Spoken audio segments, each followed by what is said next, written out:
In programming, we say one of the biggest challenges that we face is naming things, but so is finding a very cheap, good way to deploy a Rust application on the cloud. So in this video, I'm going to show you how to deploy a backend API that scrapes the website and returns a list of JSON objects with the name, country, and their capital. Now for this, we're going to use render.com, which is sort of like a backend, a cloud service, VPS, that allows you to host a static site or a web service, in this case, as Render calls it, which is like a backend API with no front-end components. Now, if you look at the pricing here, they have a pretty generous free tier. You get almost everything.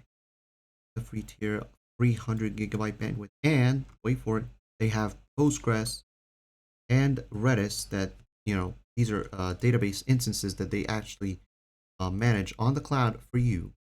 You don't have to deploy a Postgres database or Docker or Neon for that matter. You can basically just put everything in that single service. Now, before we go and just press on that deploy button or press start, we need to make sure of a couple of things. First is now let me show you right here. This is the code for my web service written in Actix Web, and basically there's only two endpoints: country/name, and then there's / the root. First, you want to make sure the IP address is set to all zeros, so it means it's publicly accessible to anyone. You want to make sure that the port number is stored in this in an environment as environment variable.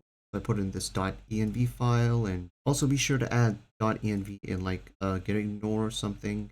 I forgot to do that, but since this is a port number, really, it's not a big deal, because we're gonna add this variable again. Now, once you do that, you go back to your main and you install two packages. We have cargo.toml first. You need to install two packages. First, you use lazy static, which basically lazy loads a static variable in your main.rs in your application. They can use it pretty much anywhere.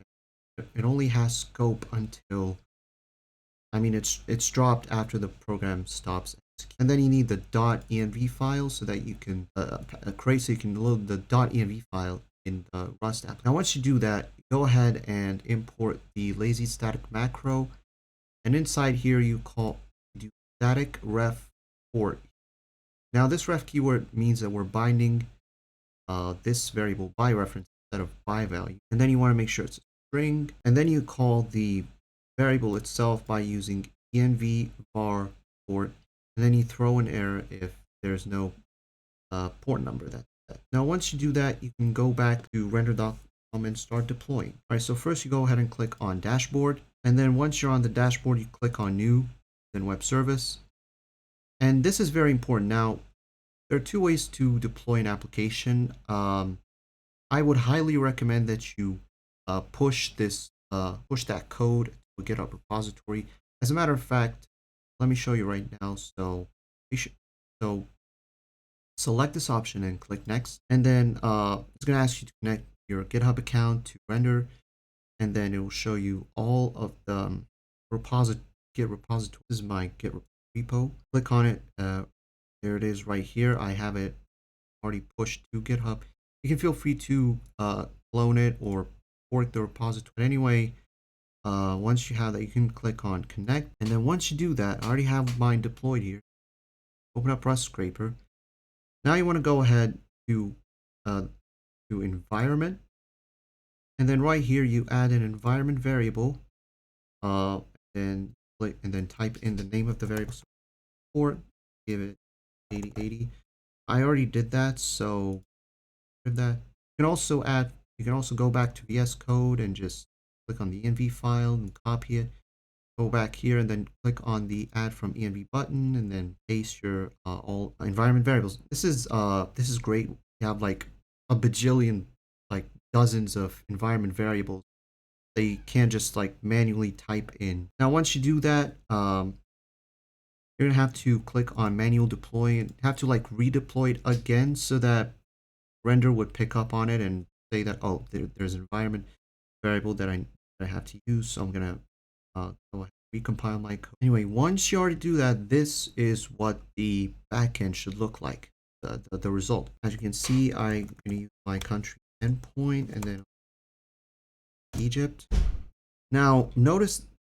Now, if it takes a pretty long time to load, they do caveat this by saying that if you hasn't been used in like quite a while, they will actually do like a full-on shutdown to the server, and then it will like cold boot. So it's gonna take like 50 seconds until you get the result back. So just don't panic if it takes a long time to load up the server. All right, there's our result. Cairo, name Egypt, capital Cairo. So right here, I'll show you the logs. So the last time I ran it today was right here, 4 p.m. That was 4:09 testing it.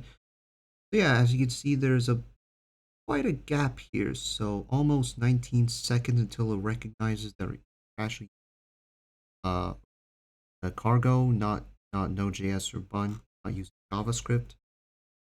Yeah, there's like this cold boot startup delay here. If you're on the free tier, obviously.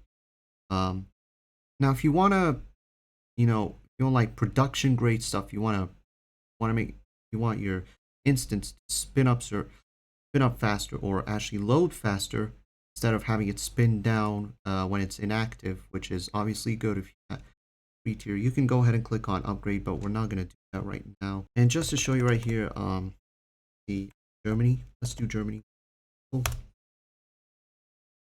There it is, capital Berlin. So yeah, this is how to deploy a Rust application on render.com. Thank you guys for watching. If you like this video, be sure to give it a thumbs up. Subscribe to my channel so you don't miss out on my content. See you next.